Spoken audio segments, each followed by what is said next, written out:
Chers amis, je suis heureux de vous retrouver en ce tout début d'année. Évangile de Jésus-Christ selon saint Jean.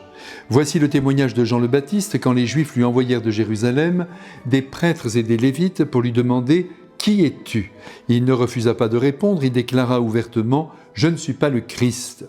Ils lui demandèrent alors « Qu'en est-il ? Es-tu le prophète Élie » Il répondit « Je ne le suis pas ». « Es-tu le prophète annoncé » Il répondit « Non ». Alors ils lui dirent « Qui es-tu » Il faut que nous donnions une réponse à ceux qui nous ont envoyés. « Que dis-tu sur toi-même » Il répondit « Je suis la voix de celui qui crie dans le désert, redressez le chemin du Seigneur, comme a dit le prophète Isaïe. » Or, ils avaient été envoyés de la part des pharisiens, ils lui posèrent encore cette question « Pourquoi donc baptises-tu si tu n'es ni le Christ ni le prophète ?» Jean leur répondit « Moi je baptise dans l'eau, mais au milieu de vous se tient celui que vous ne connaissez pas, c'est lui qui vient derrière moi, et je ne suis pas digne de délier la courroie de sa sandale. » Cela s'est passé à Béthanie, de l'autre côté du Jourdain, à l'endroit où Jean baptisait.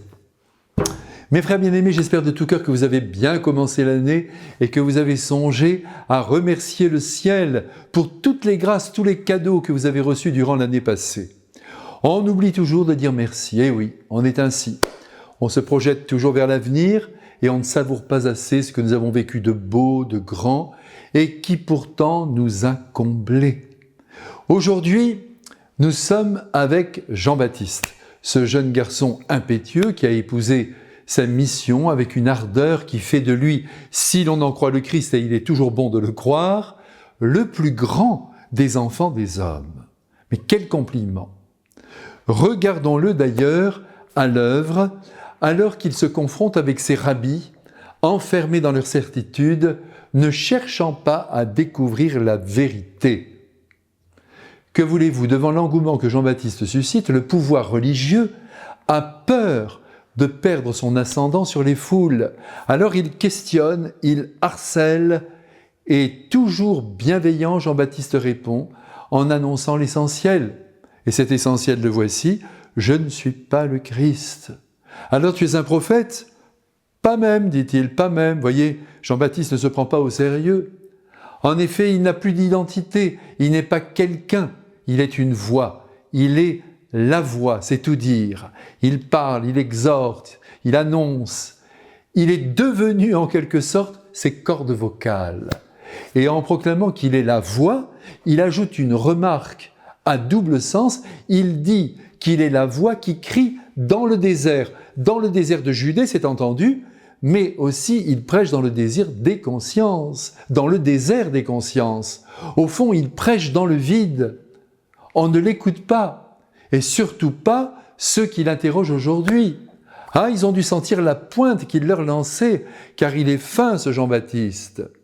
C'est alors que ce clergé, détenteur des pouvoirs de Dieu, lui demande pourquoi alors il se permet de baptiser. Et là, nous découvrons la vraie nature de ce baptême, qui n'a rien à voir avec le baptême que le Christ demandera plus tard aux apôtres de répandre dans toutes les âmes, c'est-à-dire ce baptême que nous avons reçu. Il s'agit avec Jean-Baptiste d'un baptême d'eau qui est de nature symbolique. Les hommes, arrivés dans le Jourdain, ils se plongeaient dans cette eau, dans ce fleuve, pour demander pardon de leurs péchés, et ils préparaient ainsi leur cœur à l'arrivée du Messie. Alors les foules se pressaient sur les bords du Jourdain, le succès était immense, et Jésus lui-même fut mis au courant de ce baptême, et comme nous le savons, il vint lui-même par humilité, avant de commencer sa mission, se plonger dans le Jourdain, prenant en quelque sorte notre place, nous invitant par là à nous reconnaître jusqu'à la fin du monde, pécheurs dans l'âme. Ce baptême, voyez, de Jean-Baptiste se rapproche davantage du sacrement de réconciliation que du baptême chrétien, qui lui fait advenir la présence de Dieu dans toute la personne humaine.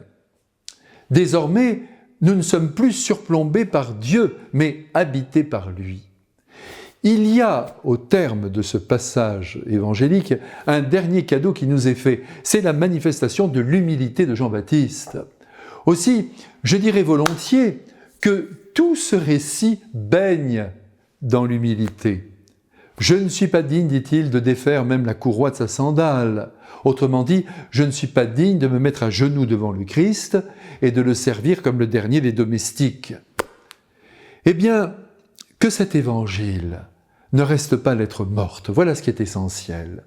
Essayons d'acquérir un degré d'humilité. Oui, ne nous jugeons jamais supérieurs au dernier des hommes. Essayons, oui, essayons, le verbe est bon, de rester humble. C'est là toute notre grandeur.